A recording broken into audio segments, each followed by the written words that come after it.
umwiherero rero wamfashije kuganira n'Imana byimbitse kandi by'umwihariko nasubijwe ibibazo bimwe na bimwe numvaga njye ubwanjye nifitemo.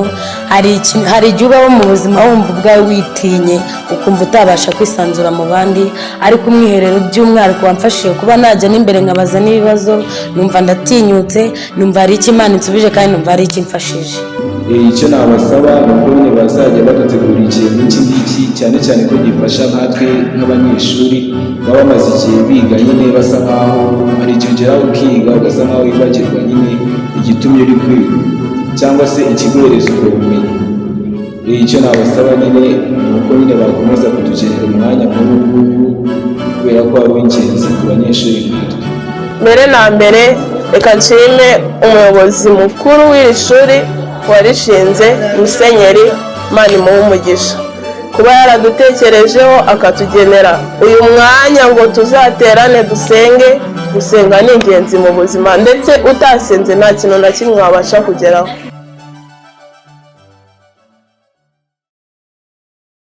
Amazina yanjye ni Twineza Belize, niga mu ishuri ry'ubumenyingiro rya Diocese ya Ruhengeri ETFO PTSS, niga level 4 Food and Beverage Operation. Ubusanzwe ndi umukristo Catholic hano mu kigo ndetse no hanze iyo ntashye. Ngira imiryango mbarizwamo hano, ndi umuhereza, ndi umukorari ndetse ndi umufraternité Notre Dame de Fatima.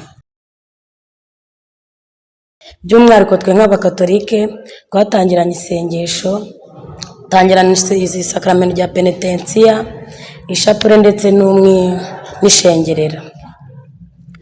Buri mukatolike wese yisanzemo kuri penetensiya, ku ishapure, wese wasangaga ko nta kibazo gihari. Ubwo dukomeza tujya muri refe nimugoroba gufata amafunguro ya nimugoroba. Nyuma y'amafunguro tujya muri doro kuruhuka, turaryama. Buracya kuwa gatandatu mu gitondo turabyuka turitegura dukora amasuku nk'ibisanzwe. Nyuma y'amasuku tuhita tujya muri refe gufata breakfast. Nyuma breakfast tuhita tujya gufata inyigisho twazawe na Padiri Theogene, umone wacu mu kwita ku buzima bwa roho hano mu kigo. Nyuma y'inyigisho yaduhaye akanya turaruhuka. Nyuma yo kuruhuka tuhita tujya mu gitambo cy'Ukarisitiya, ni nawe wakomeje aduturira igitambo cy'Ukarisitiya afatanyije na Fada wacu Didier. Nyuma y'igitambo cy'Ukarisitiya baraturetse tujya muri doro turaruhuka, kandi ibyo byose bikakorwa muri bucece. Ubwo nyuma twagarutse saa 10:15 kuwa gatandatu nyine ubwo tuzana none mu nyigisho twiga ku buzima bwa Kiliziya Gatolika bw'andi madini atandukanye, ku buryo buri munyeshuri wese yumvaga ko yisanzuye kandi yumva ko nta kibazo gihari atanabangamiwe. Nyuma y'ibyo ngibyo bwarakeye ku cyumweru turabyuka mu gitondo dukora amasuku nk'ibisanzwe. Nyuma y'amasuku tuhita tujya muri refe gufata breakfast. Nyuma breakfast tuhita tuza mu nyigisho noneho ya nyuma, aho twabajije ibibazo. Inyigisho yaranzwe n'ibibazo gusa. Buri munyeshuri wese atitaye ngo ni umukatolike, ni umusilamu cyangwa umudivantiste cyangwa se umuprotestant, yabajije ikibazo kandi asubizwa ku buryo yumvishe nyine ari satisfied ku kibazo icyo ari cyo cyose yari afite. Ubwo byararangiye tuhita tujya mu gitambo cy'Ukarisitiya gisoza umwiherero twari turimo. Nyuma y'igitambo cy'Ukarisitiya nyine dushimira Imana, dushimira Fada waje kudufasha, ubwo misa irarangira. Nyuma y'ibyo ngibyo rero ndashimira Musenyeri uba wagize uruhare mu kudutegurira byose kandi wagize uruhare mu gushinga iki kigo kugira ngo twe nk'abanyeshuri tujye twisangamo kandi tujye tugira n'aho tubarizwa. Ikindi ndashimira Fada wacu Didier Remedy, niwe ugerageza kudukorera buri kimwe cyose twifuza twe nk'abanyeshuri kugira ngo tujye tugira aho tuva tugere n'aho tugera, yaba mu bumenyi rusange, mu bumenyi mu bya Kiliziya ndetse no mu by'iyobokamana. Ikindi kandi by'umwihariko ndashimira Fada Theogene waje kudufasha kuduha iyo nyigisho. Mu buzima twari tuyikeneye, ko hari byinshi twamenye, twavuye mu mwijima tujya mu rumuri, twavuye habi nyine, hari byinshi tutari tuzi, amayobera amwe n'amwe mu madini atandukanye, ibimenyetso bimwe na bimwe tubona mu Kiliziya bikaducanga, byose twarasubijwe. Yego ndashima nanjye ubwanjye rwose, hari byinshi namenyeyemo, ntago nari nzi ko umuntu ubwe yazana imbere kuri aritari ngo abe yagira icyakora cyangwa se yabonye ibimenyetso nka bino bikorerwa kuri aritari akaba atazi icyo bisobanura, ariko twavuye tubimenye. Ndabashimira rwose.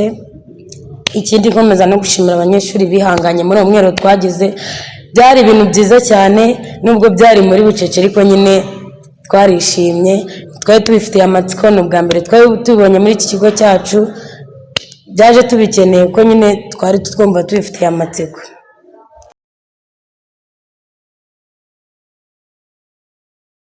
Umwiherero rero wamfashije kuganira n'Imana byimbitse kandi by'umwihariko, nasubijwe ibibazo bimwe na bimwe numvaga njye ubwanjye nifitemo. Hari igihe ubaho mu buzima wumva ubwawe witinye ukumva utabasha kwisanzura mu bandi, ariko umwiherero by'umwihariko wamfashije kuba najya n'imbere nkabaza n'ibibazo, numva ndatinyutse, numva hari icyo Imana insubije kandi numva hari icyo imfashije.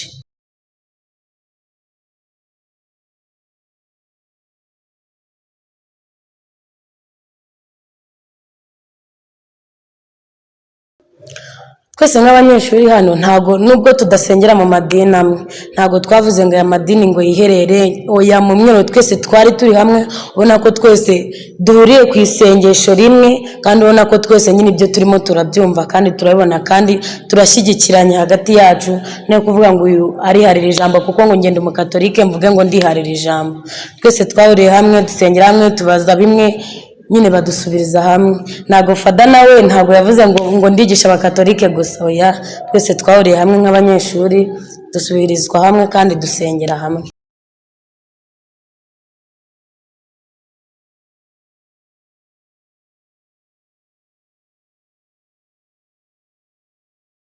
Yego murakoze. Njye cyo nasaba umwepiskopi wacu ni uko wenda buri gihembwe twajya tuwugiramo, kuko natwe uretse no kuba byadufasha no kwisanzura gutyo, basi wenda bidufasha no kubona ko turi kwiga, nubwo turi kwiga hari n'ikindi kintu twishingikirije cy'iyobokamana kandi kinashyigikiwe hano mu kigo. Ubwo njye rero icyo nasaba umwepiskopi wacu ni uko buri gihembwe twajya tugira umwiherero kuko uradufasha. Murakoze. Amazina ni uko ishatse Usama, nabambarizwa mu ishuri ry'ubumenyingiro rya TFOP TSS. Nkaba ndi umunyeshuri wiga muri level 5 building construction. Nkaba ndi umuyisilamu ubarizwa muri kino kigo cya Katolike.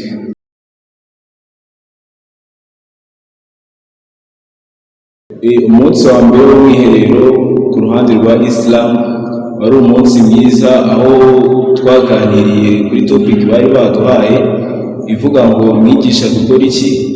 Twahuriye hamwe nk'abayisilamu tuganira kuri iyo topic, tureba icyo tugomba gukora, cyane cyane ko n'ibyaduteraga stress nk'amasomo byari byavuyemo, cyari ikirero cyo gutuza tukaganira kuri iyo topic, nta kindi kintu turi gutekerezaho.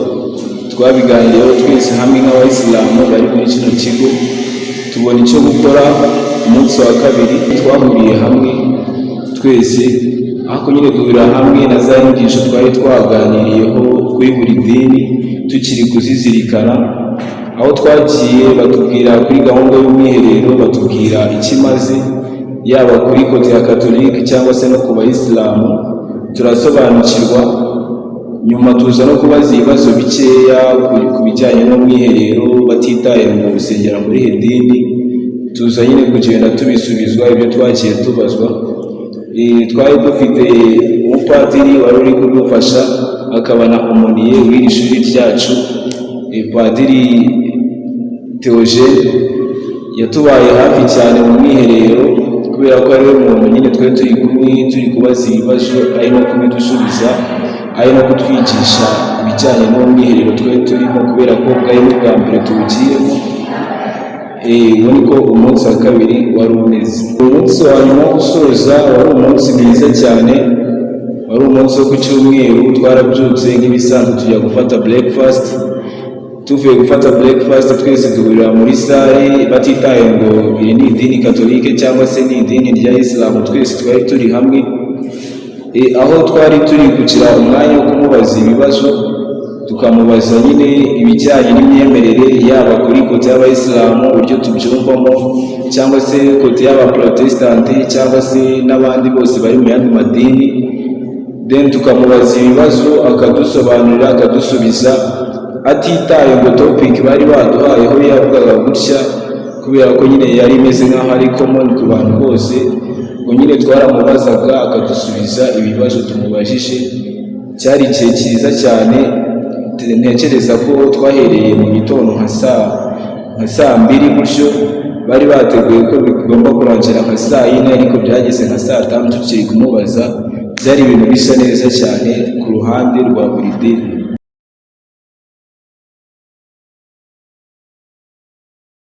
Kuri njyewe ku giti cyanjye umwiherero ikintu wansigiye ko ngomba kwicara hamwe, ngomba kujya mfata igihe cyanjye nkicara hamwe nsigira ikindi kintu ntekereza, ahubwo nkatekereza ku iyobokamana cyane cyangwa se mu myemerere yanjye. Ibindi byose yaba ibibazo yaba ibiki nkabishyira ku ruhande, nkaba concentration ku bijyanye n'imyemerere yanjye, nkareba n'iki ngomba gukora n'iki ngomba guhinduraho, cyane cyane ko nyine bifasha umuntu kugira ngo yirengagize bya bibazo, ahubwo aho umwanya Imana, base nkaho nyine bongera guhura cyane havuyemo bya bintu by'ibibazo tuba twirukankamo buri munsi cyangwa se by'amasomo. Byari byiza cyane kubera ko banawuteguye igihe cyiza, igihe kijyanye n'uko examen zari zarangiye nta n'ikindi kibazo cy'amasomo. Ubwo nyine kuri njyewe nyine byanyeretse ko ngomba kujya mfata igihe cyanjye cy'umunsi umwe cyangwa 2 nkatuza nkatekereza nyine ku bijyanye n'Imana cyangwa se n'imyemerere yanjye.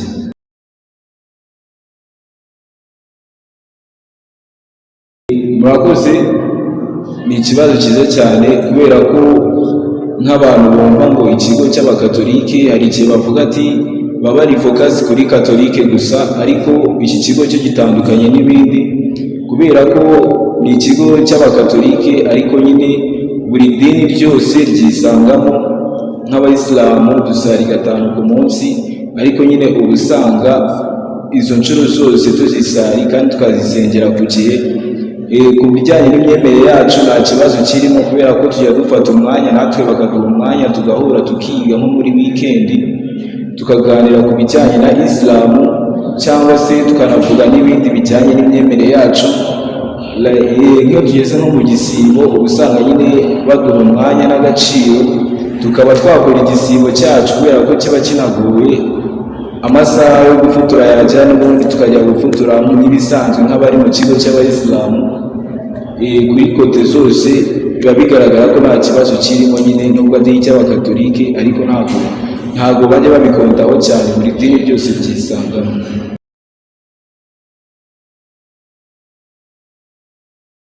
Ubutumwa bwa mbere nabaha ni ubwo kubashimira kubera ko batugeneye igihe cyiza. Ubundi butumwa bwa kabiri nabahereza ni uko nyine badutegurira igihe kimeze nk'iki ngiki, kubera ko nyine kidufasha mu myizerere yacu, mu myemerere yacu, cyane cyane ko benshi muri twebwe hari ibyo bagiye bungukamo cyangwa se bagiye bakuramo bitewe n'uko nyine wenda byari ubwa mbere bibaye haba mu kigo cyacu, ndetse nanjye ubwa nyine bwari ubwa mbere bimbayeho mu buzima bwanjye. Nabyumvaga gutya ariko ntarabibona, gusa nyine nabonye ko byari byiza cyane, twari twarahishuwe byinshi.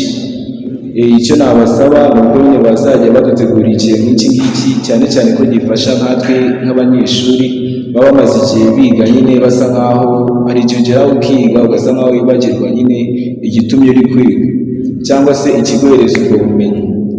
Icyo nabasaba nyine ni uko nyine bakomeza kutugenera umwanya nk'uyu nguyu kubera ko ari ingenzi ku banyeshuri nkatwe.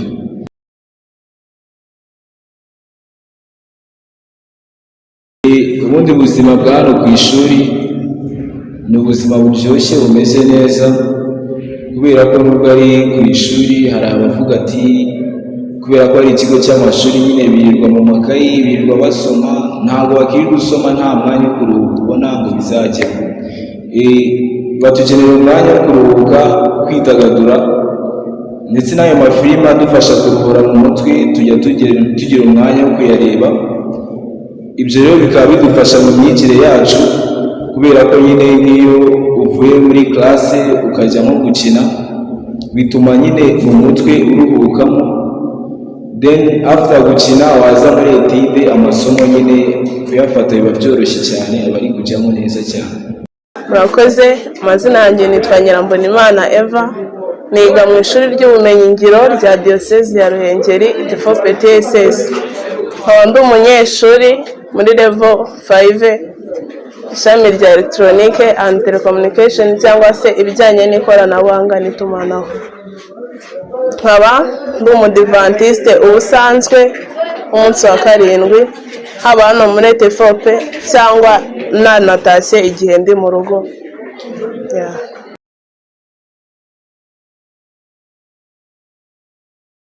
Dutangira ku munsi wa mbere hari ku itariki 12 ukwezi kwa 12, twatangiye turi gusenga nk'ibisanzwe cyane ko wari uhuriranye n'isabato.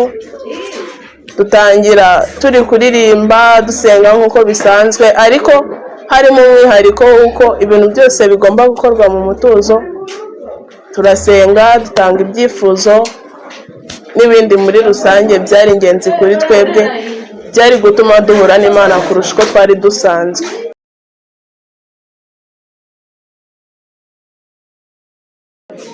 Ikintu umwiherero wari utumariye, ntago kuba dusenga twarasengaga, ariko nanone ni ikindi gihe cyiza cyo kongera kwitekerezaho ngo turebe buri wese ku giti cye, atuze yirengagize bya bindi byose byari bimuri inyuma, azirikane neza ko ashobora gutuza akavugana n'Imana ye nta wundi muntu ubimuhatiye, cyangwa atari kuvuga ngo bigombere ku munsi w'isabato gusa, ahubwo ari no gufata ikindi gihe twebwe ubwacu twigomwe kugira ngo tuganire n'Imana, tuyibaze ibyo dukeneye kumenya, tuyisobanuze ndetse tuyiture n'ibyifuzo byacu dukeneye kugeraho mu gihe kizaza cyangwa se mu gihe ikidutije ubuzima.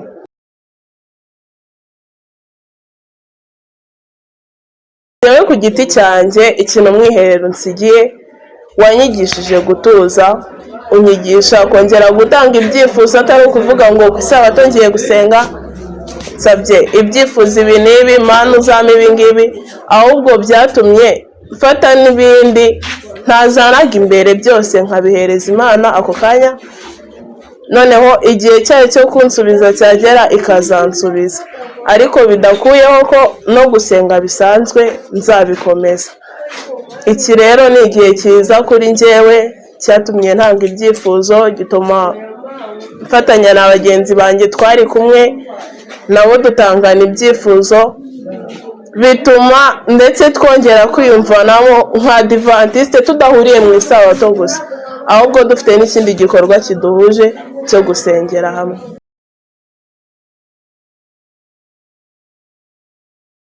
Kuba tubana n'abandi, yego, kuko icya mbere ndaheraho, nk'ubu twe turi Abadivantiste ariko twiga mu kigo cy'Abakatolike. Icyo ngicyo ndashimira bwa mbere Fada kuko yadutekerejeho akabona ko nubwo ikigo ari cya Katolike ariko kitagomba kwigwamo n'Abakatolike gusa, natwe Abadive umudendezo wacu turawufite wuzuye, n'abandi ku ruhande bandi matorero cyangwa se bandi madini, buri wese ku mwihariko we wo gusenga ntabwo ikigo kimuburizamo. Abadive turahura, ariko nubwo duhura ntitwironda, kuko turatambuka tugahura n'Abakatolike, tugatambuka tugahura na Isilamu, tugatambuka tugahura n'Abadeperi ndetse n'andi matorero n'amadini atuzengurutse hirya no hino.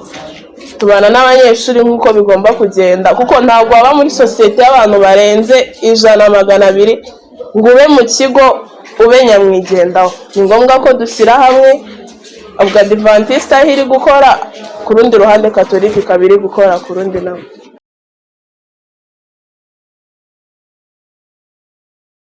Ubutumwa ndatanga ku banyeshuri ni uko igihe ikigo kitugeneye umwanya nk'uyu, ntitukumve ko batubangamiye, ntitugafate ibintu byose nk'imikino, ariko niba ubuyobozi bw'ikigo budutekerejeho bavuga ngo umunsi uyu n'uyu tugennye kino gikorwa, tugiha agaciro, tumenye ikigomba gukorerwamo, nk'uko tumenya ko niba ari imikino ni ugukina, niba ari ukwiga ni amasomo. Ubwo niba batubwiye ngo umwiherero uhari ni uwo gusenga.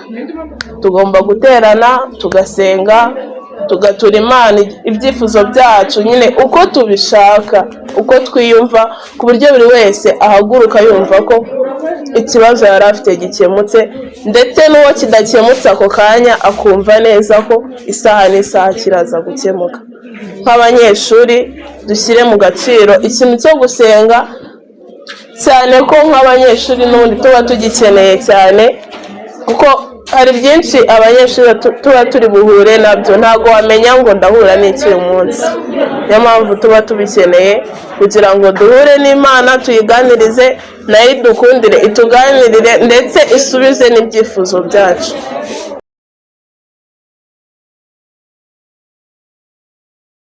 Mbere na mbere reka nshime umuyobozi mukuru w'iri shuri warishinze, Musenyeri Manimuha umugisha, kuba yaradutekerejeho akatugenera uyu mwanya ngo tuzaterane dusenge.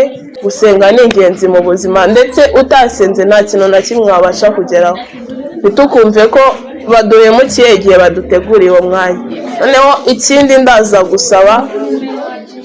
ndasaba ko byibura wajya iwa akagaruka, nubwo ryaba rimwe mu gihembwe byaba bihagije. Ntabwo Imana yatwaka byinshi tudafite, kuko niba turi abanyeshuri irabibona ko twiga, ariko nk'igihe dusoje examen tuba tugifite iminsi yo kuba turi mu kigo. Nk'iyo minsi rero bakadutegurira uwo mwanya. Nanone nshimire Fada ko ataturetse ngo dukomeze twibere muri filime, twibere muri iyo mikino, kureba abahanzi bagezweho, nawe akabona ko ari ingenzi koko nk'uko umuyobozi w'ishuri yarabimusabye, akavuga ati icyo gitekerezo ni nyamibwa mu kigo cy'amashuri n'abanyoboye kuri uyu munsi wa none, nawe agahitamo gushyira hamwe na Musenyeri bakatugenera uwo mwanya. Nanone ndashimira umuyobozi uhagarariye ubuzima bwa roho, Padiri Theogene, yaradufashije, yatubaye hafi bishoboka igihe cy'iminsi 3. Nyine buri kimwe twari dukeneye twarakibonye, yaratubwiye, aho tudasobanukiwe twarabajije. Imana imuhe umugisha.